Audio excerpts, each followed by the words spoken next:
Hello दोस्तों, स्वागत है आपका नई वीडियो में।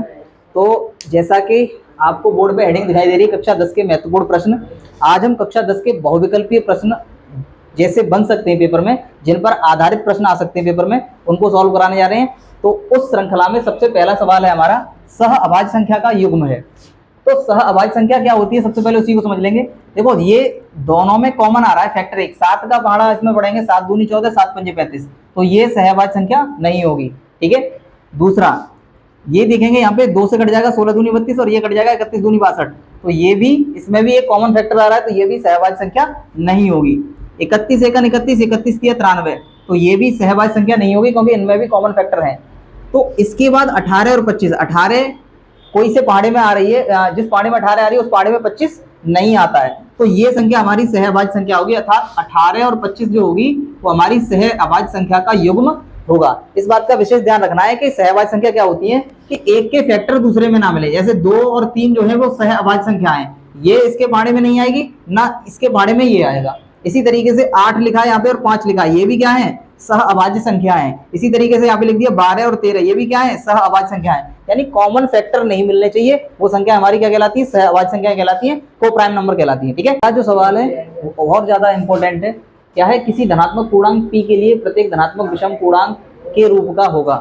तो अगर विषम धन पूर्णांक पूछ रहा है हमसे, तो हमें याद रखना है, अगर अब यहाँ पे हम p का मान कितना रखते हैं, ये अगर 2p लेते हैं हम यहाँ पे, तो p का मान कितना रखेंगे, 1 2 3 4 ये रखेंगे हम मान। तो p का मान 1 रखेंगे तो कितना हो जाएगा, 2p बन जा, यानी 2 हो जाएगा। p का मान अगर 1 रखेंगे तो कितना हो जाएगा, p का मान 1 रखेंगे तो 2 गुणा 1 यानी 2 हो जाएगा। p का मान 2 रखेंगे तो कितना हो जाएगा, 2 गुणा 2 अर्थात कितना हो जाएगा, 4 हो जाएगा। और p का मान 3 रखेंगे तो कितना हो जाएगा, 2 गुणा 3 कितना हो जाएगा, 6 हो जाएगा। अर्थात विषम प्राप्त हो रही है क्या संख्या, नहीं प्राप्त हो रही है, तो पहला ऑप्शन इसमें नहीं होगा। ठीक है। इसके बाद दूसरा, इसके बाद है दूसरा है हमारा 2p+1। तो 2p+1, p बराबर 1 रखेंगे तो कितना हो जाएगा, 2 × 1 + 1, 2 एकन 2 और 1 3, ये हो जाएगा 3। अगर फिर दोबारा से रखेंगे 2 की p की जगह 2, 2 दूनी 4 और 1 5। इसी तरीके से 2 तिया 6 और 1 7, यानी हर बार संख्या क्या प्राप्त हो रही है, विषम। तो हमारा उत्तर क्या हो जाएगा, 2p+1, और यही देख लेना है अच्छी तरीके से। ठीक है। और p+1 तो वैसे भी नहीं होगा, क्यों, क्योंकि p की जगह हम 1 रखेंगे, p+1 वाले में अगर रखते हैं हम तो 1 रखेंगे, 1 + 1 कितना हो जाएगा, 2। यहाँ तो समी प्राप्त हो रहा है, लेकिन आना क्या चाहिए, विषम। तो इस बात का भी ध्यान रखना है कि कौन सा सम होगा और कौन सा विषम होगा। ठीक है। सवाल अगला है, 3 द्विघात समीकरण 3x² - 4x = 0 के मूलों का गुणनफल है। तो हमें इसकी तुलना कर देंगे ax² + bx + c = 0 से। तो a की वैल्यू दे रखी है कितनी, 3, b की वैल्यू दे रखी है कितनी, -4, और c की वैल्यू कितनी दे रखी है, c है ही नहीं, तो इसका मान कितना होगा, 0। तो मूलों का गुणनफल, मूलों का गुणनफल बराबर क्या होता है, अल्फा × बीटा c/a होता है। तो c का मान कितना है, 0/a, अर्थात कितना हो जाएगा, 0। अल्फा × बीटा यानी मूलों का गुणनफल जो होगा वो 0 होगा, और यही हमारा उत्तर है। ठीक है। अगला प्रश्न जो है वो समरूप त्रिभुजों के ऊपर है कि समरूप त्रिभुजों की विशेषताएं होती है। पहला दे रखा है, उनकी संगत भुजाएं समानुपाती होती हैं। ये सत्य बात है। जब दो समरूप त्रिभुज होते हैं, बड़े छोटे से मतलब नहीं है, बड़े छोटे से मतलब नहीं है। ठीक है। इसका अनुपात इसके अनुपात के बराबर, इसका अनुपात इसके अनुपात के बराबर, और इसका अनुपात इसके अनुपात के बराबर हो। अर्थात ये 1 है, ये 2 है, ये 3 है, और ये यहाँ पे 2 है, ये 4 है, और ये 6 है, तब ये समान अनुपात में होंगी। अनुपात निकालेंगे तो समान अनुपात निकलेगा, 1:2:3, और ये भी कितना है, 2 4 6, तो इसमें भी अनुपात कितना आएगा, 1:2:3। तो अनुपात कैसा होना चाहिए, समान होना चाहिए। तो पहली बात इसमें सही है। दूसरा, संगत कोण बराबर होते हैं, और ये भी बात सही है, इनके समरूप त्रिभुजों के संगत कोण आपस में क्या होते हैं, बराबर होते हैं। ठीक है। तो इसका जो उत्तर होगा वो हमारा क्या हो जाएगा, तीसरा नंबर। फर्स्ट और सेकंड दोनों सही है। ठीक है। चलो, पहला सवाल है हमारा कि cos 60 × cos 30 - sin 60 × sin 30 का मान होगा।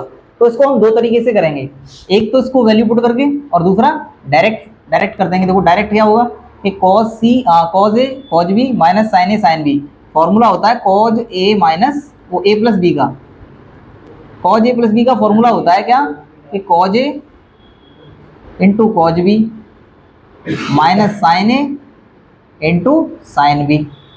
एक तो तरीका इसका ये होता है। तो ये तो दे रखा है हमको, अब करना क्या है हमको, ये वाले वैल्यू इसमें पुट कर देने। तो क्या हो जाएगा यहाँ पे, ये भी इसी तरीके से दे रखा है। तो cos 60 प्लस cos 30, 60 और 30 कितने हो गए 90, यानी cos 90 और cos 90 का मान कितना होता है 0।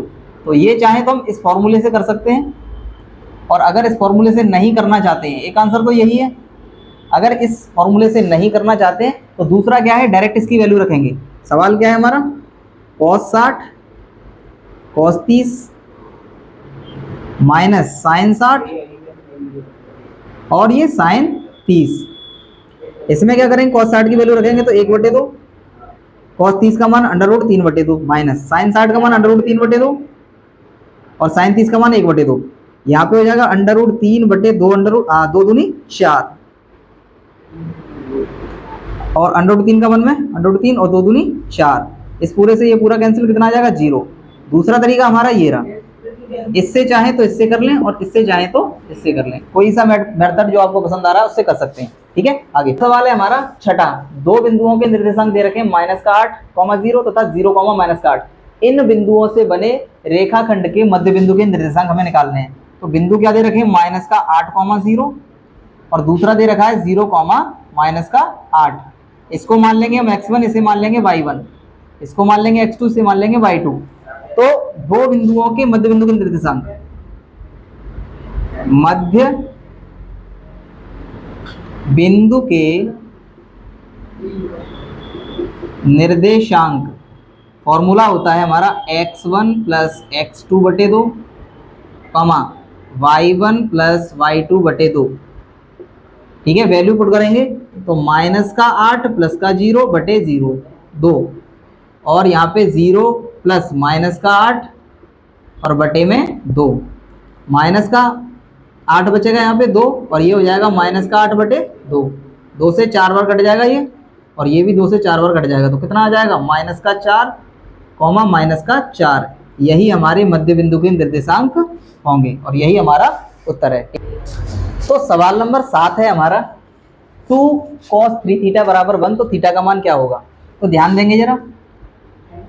2 cos 3θ बराबर दे रखा है 1, तो यहाँ से 2 को इधर ट्रांसफर कर देंगे तो cos 3θ बराबर हो जाएगा 1/2। तुम मोहन न करो, cos 3θ बराबर हो गया 1/2। तो यहाँ से cos के किस कोण का मान 1/2 होता है, तो cos 60 डिग्री का मान कितना होता है 1/2। तो यहाँ से तुलना करने पर 3θ बराबर क्या हो जाएगा 60 डिग्री, और थीटा बराबर कितना हो जाएगा 60/3, और 3 से जा काट दो तो थीटा बराबर आ जाएगा 20 अंश, और यही हमारा उत्तर है। ठीक है, समझ में आ गया। सवाल नंबर है 8। एक लंबवृत्तीय बेलन के आधार का क्षेत्रफल 9 पाई सेंटीमीटर² है, तो आधार का व्यास होगा। तो ध्यान देंगे इस पर, एक लंबवृत्तीय बेलन है, ठीक है, बेलन के आधार का व्यास दे रखा है, और आधार का व्यास कितना होता है πr², अर्थात πr² जो है वो हमको दे रखा है कितना 9 पाई। तो यहाँ पे बेलन के आधार का क्षेत्रफल जो है, आधार का क्षेत्रफल होता है πr², ठीक है, आधार का क्षेत्रफल दे रखा है हमको, अर्थात πr² बराबर दे रखा है कितना 9 पाई सेंटीमीटर²। तो यहाँ से देखो पाई से पाई खत्म, r² बराबर कितना आ जाएगा 9 और r बराबर कितना आ जाएगा 3, यानी ये हो गई उसकी त्रिज्या, लंबवृत्तीय बेलन की त्रिज्या हो गई। और हमसे पूछ क्या रहा है, आधार का व्यास कितना होगा। कुछ बच्चे क्या करेंगे, r बराबर 3 आ गया तो यही उत्तर मार के उसमें चले आएंगे, लेकिन होता क्या है, पूछ क्या रहा है जरा उसके हिसाब से चलेंगे। तो व्यास पूछ रहा है हमसे, आधार का व्यास, आधार का व्यास अर्थात d बराबर होता है 2 × त्रिज्या। तो 2 गुणा त्रिज्या यानी कि 2 गुणा 3 कितना हो जाएगा 6 सेंटीमीटर, ये हमारा उत्तर है। ठीक है, चलो अगला सवाल है हमारा कि त्रिज्या 8 सेंटीमीटर वाले एक वृत्त के अंतर्गत खींचे जा सकने वाले वर्ग का क्षेत्रफल है। तो कोई 8 सेंटीमीटर त्रिज्या का एक वृत्त है, ठीक है, ये 8 सेंटीमीटर त्रिज्या का एक वृत्त है और उसमें एक वर्ग है, इसमें एक वर्ग है।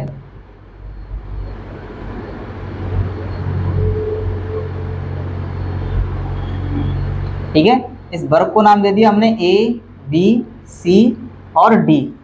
अब जाहिर सी बात है ये वर्ग है तो इसकी सभी भुजाएं जो होंगी वो बराबर होंगी। ठीक है, सब भुजाएं हमने मान ली। माना वर्ग की जो भुजाएं हैं वो x है, कितनी है, माना वर्ग की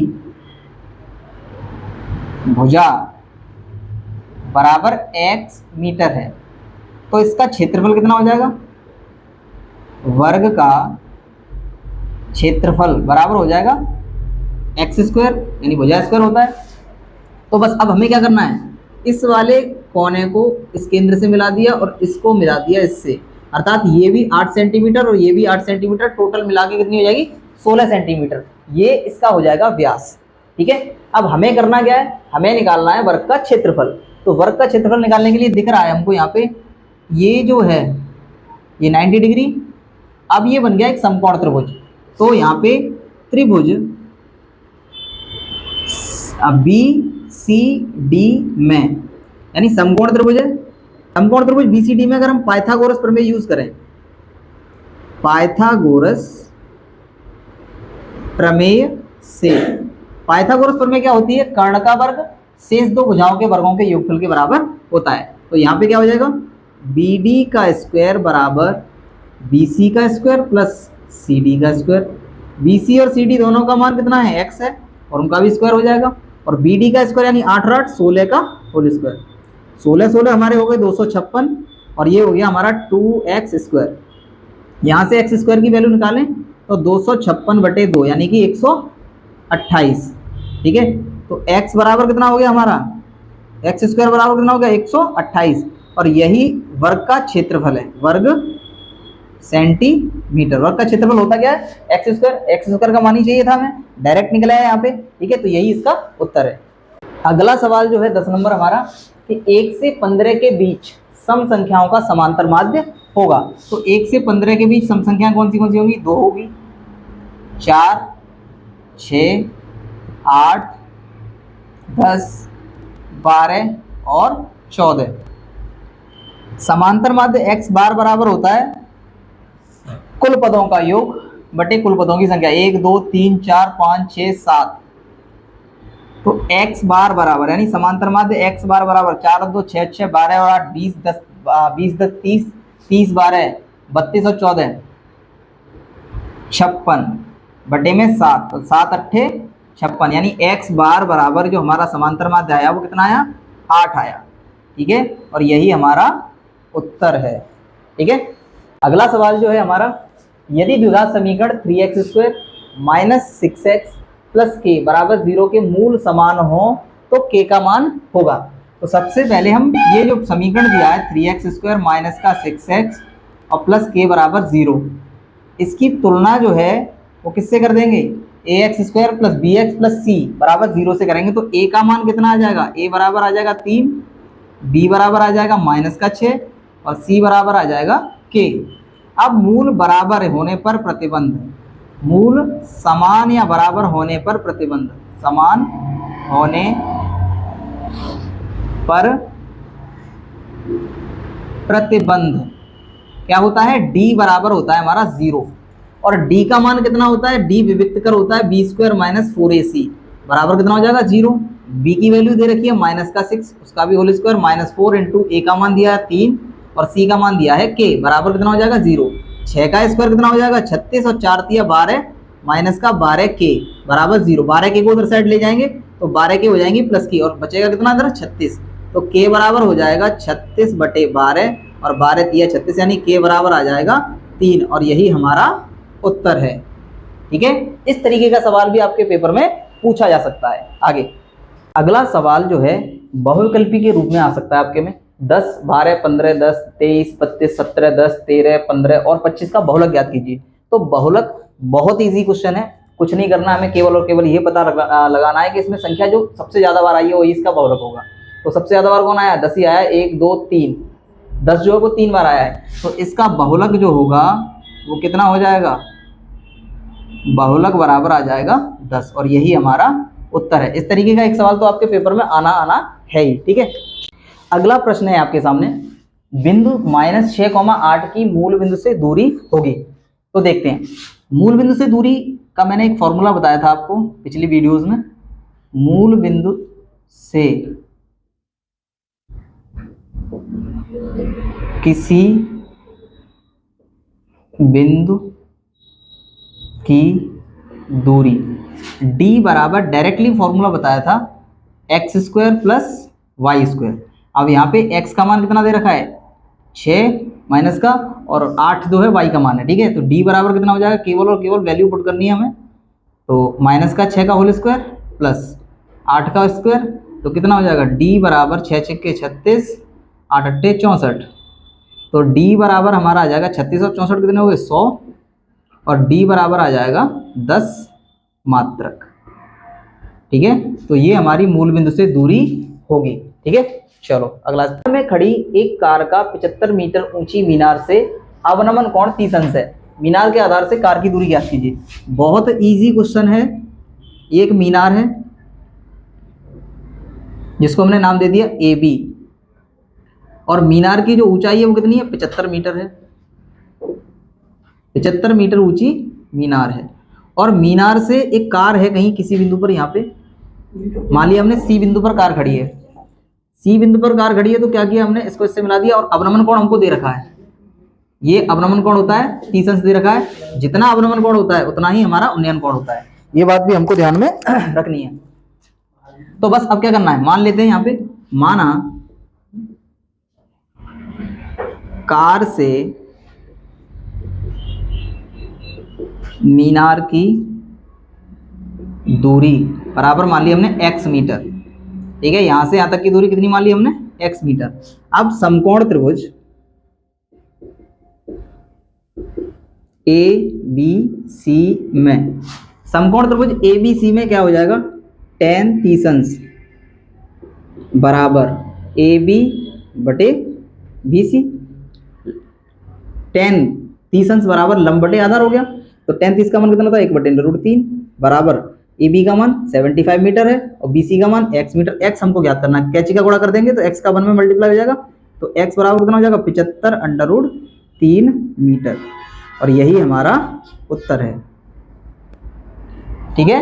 चलो है वो जी खत्म। सवाल नंबर 15 है हमारा, त्रिज्या r के एक अर्धवृत्त के अंदर खींचे जा सकने वाले सबसे बड़े त्रिभुज का क्षेत्रफल होगा।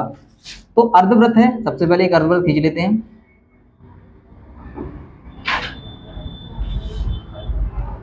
अर्धवृत्त में सबसे बड़ा जो त्रिभुज होगा वो यही होगा,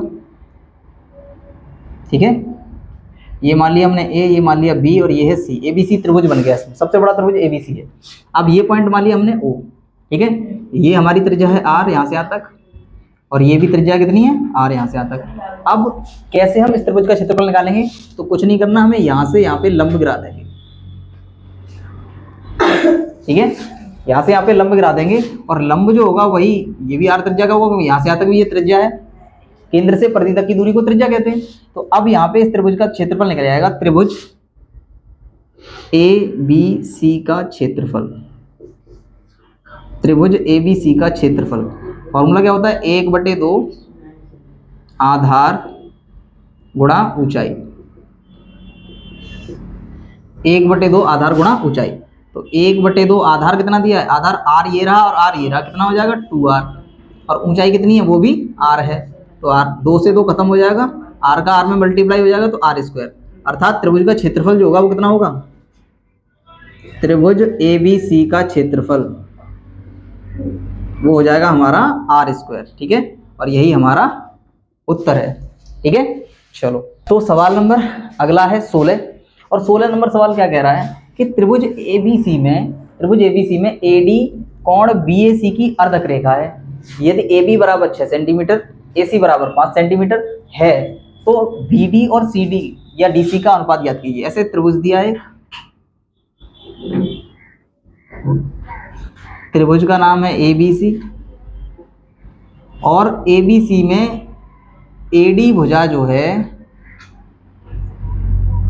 वो इस वाले कोण को बराबर बराबर भागों में बांट रही है। AB बराबर दे रखा है हमको 6 सेंटीमीटर, और AC बराबर दे रखा है हमको 5 सेंटीमीटर। अब हमसे जो कह रहा है वो हमें यहाँ पे निकालना है। तो यहाँ पे दिख रहा है हमको त्रिभुज में कोण समद्विभाजक प्रमेय। कोण समद्विभाजक प्रमेय से क्या होगा, त्रिभुज ABC में कोण समद्विभाजक प्रमेय से AB बटे BD बराबर हो जाएगा, यानी AB बटे BD बराबर हो जाएगा AC बटे DC, AC बटे DC। ठीक है, अब इन दोनों का क्रॉस मल्टीप्लाई करते तो BD यहाँ पहुंच जाएगा, AC यहाँ आ जाएगा, यानी AB बटे AC बराबर हो जाएगा हमारा BD बटे DC। अब AB की वैल्यू हमको दे रखी है कितनी, 6 सेंटीमीटर, और AC की वैल्यू कितनी दे रखी है, 5 सेंटीमीटर, अर्थात ये रख दिया हमने मान AB और AC का, तो BD बटे DC। तो यहाँ पे BD अनुपात DC जो है वो कितना आ गया, 6:5, और यही हमारा उत्तर है। ठीक है, समझ में आ गया आपको। ठीक, अगला सवाल है हमारा 17, 15, 18 तथा 24 का लासा होगा। बहुत ही इजी। अब करना क्या है, देखेंगे इधर 15, 18 और 24 फैक्टराइज कर देंगे, इसको फैक्टर कर देंगे। 2 से 15 नहीं कटेगा, 2 निम्मा 18 और 12 दूनी 24, फिर 2 से 15, 9 तो नहीं कटेंगे, 2 छक्के 12, फिर 2 से 15, 9 और 2 तिया 6। अब 3 से जाएगा, 3 पंजे 15, 3 तिया 9 और 3 एकन 3, फिर 3 से जाएगा, 3 पंजे और 3 एकन 3, ये हो जाएगा, फिर 5 से। तो लासा कितना आ जाएगा इसका, लासा बराबर जितने भी इसके अभाज्य गुणनखंड हुए उन्हीं का मल्टीप्लाई कर देते हैं, 2 गुणा 2 गुणा 2 गुणा 3 गुणा 3 गुणा 5, 5 तिया 15, 15 तिया 45, 45 दूनी 90, 90 दूनी 180 दूनी 360। तो लासा कितना आ जाएगा इसका, 360, और यही हमारा उत्तर है। तो अगले सवाल की बात करेंगे। अगला सवाल नंबर 18 क्या कह रहा है कि के किस मान के लिए, के किस मान के लिए रैखिक समीकरण युग्म kx प्लस वाई बराबर के स्क्वायर तथा x प्लस के वाई बराबर 1 के अपरिमित रूप से अनेक हल होंगे। तो देखेंगे इसको, यहाँ पे क्या दे रहा है, के पहला समीकरण है के एक्स प्लस वाई बराबर के स्क्वायर, और दूसरा है एक्स प्लस के वाई बराबर 1। तो इसकी तुलना कर देंगे तो a1 बराबर कितना आ रहा है यहाँ पे के, b1 बराबर कितना आ रहा है 1, y का गुणांक कितना है 1, और c1 बराबर कितना हो जाएगा के स्क्वायर। ठीक है, इसी तरीके से यहाँ पे a2 बराबर कितना हो जाएगा 1, और b2 बराबर कितना हो जाएगा k, और c2 बराबर कितना हो जाएगा 1। अब अपरिमित रूप से अनेक हल होने के लिए प्रतिबंध, अपरिमित रूप से अनेक हल होने पर प्रतिबंध। अपरिमित रूप से अनेक हल होने पर जो प्रतिबंध होता है वो होता है a1 बटे a2 बराबर होता है b1 बटे b2 बराबर होता है c1 बटे c2। अब वैल्यू रखनी है, a1 का मान k दिया है, a2 का मान 1 दिया है, b1 का मान 1 दिया है, b2 का मान k दिया है, c1 का मान k स्क्वायर दिया है, और c2 का मान 1 दिया है। तो हम कोई सा यहाँ से इक्वेशन ले लें, ये इन दोनों को ले लेते हैं हम। ठीक है, इन दोनों को यहाँ से ले लेते हैं, तो k का वैल्यू निकालना है हमको। तो k बटे 1 बराबर 1/k, क्रॉस मल्टीप्लाई करेंगे, कैंची का गुणा करेंगे, तो k का k में गुणा हुआ तो k स्क्वायर बराबर 1 का 1 में 1, तो k बराबर कितना आ जाएगा प्लस माइनस का 1, और यही हमारा उत्तर है। ठीक है, चलो अगला सवाल है 19वां। सवाल कह रहा है समीकरण 2x² माइनस x माइनस 1 बराबर 0 के मूल होंगे। तो कुछ नहीं करना, फैक्टर करना है केवल और केवल। तो देखते हैं इसका हल, 2x² माइनस x माइनस 1 बराबर 0, 1 दूनी 2, और 2 के ऐसे गुणनखंड के घटाने पे कितना आ जाए एक एक्स आ जाए, एक आ जाए, तो 2x² माइनस 2 एकन 2, x माइनस 1 बराबर 0। 2x² माइनस के 2 का गुणा हो गया 2 में x में, तो 2x माइनस माइनस प्लस हो गया, और 1 का x में हुआ तो x हो गया माइनस 1 बराबर 0। दोनों में से क्या दिख रहा है कॉमन? 2x, क्या बचा? x माइनस 1, यहाँ से कुछ नहीं कॉमन है, तो फिर x 1 कॉमन होगा, तो x माइनस 1 बराबर 0। दोनों में से x माइनस 1 कॉमन है, x माइनस 1 कॉमन ले लिया, बचा क्या? 2x प्लस का 1 बराबर हो जाएगा 0। तो x माइनस 1 बराबर 0, कॉमा 2x प्लस 1 बराबर 0।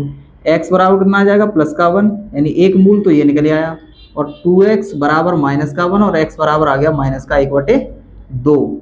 ये भी हमारा उत्तर है, अर्थात दोनों मूल जो होंगे 1 और माइनस का 1/2 होंगे। ठीक है,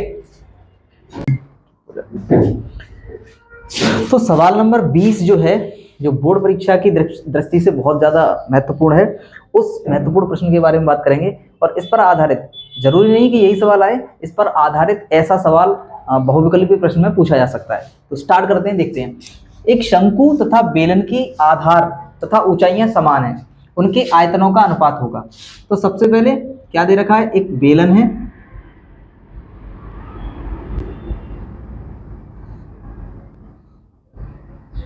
और एक शंकु है।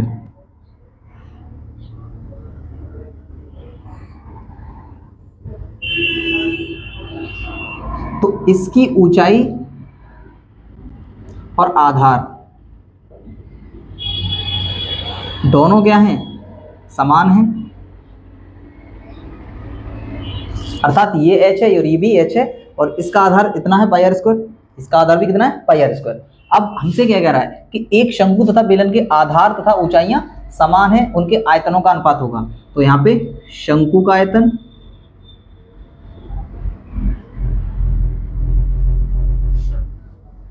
बटे बेलन का आयतन,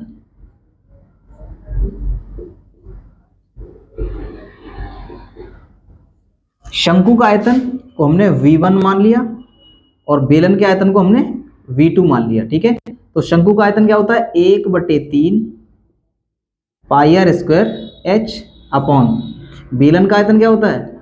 πr² h। πr² h से πr² h कैंसिल हो गया, तो क्या बचा? V1/V2 बराबर 1/3, अर्थात V1 अनुपात V2 कितना हो जाएगा? 1/3। इस तरीके का सवाल आपकी बोर्ड परीक्षा में पूछा जा सकता है। रोक दो, बन जाएगा।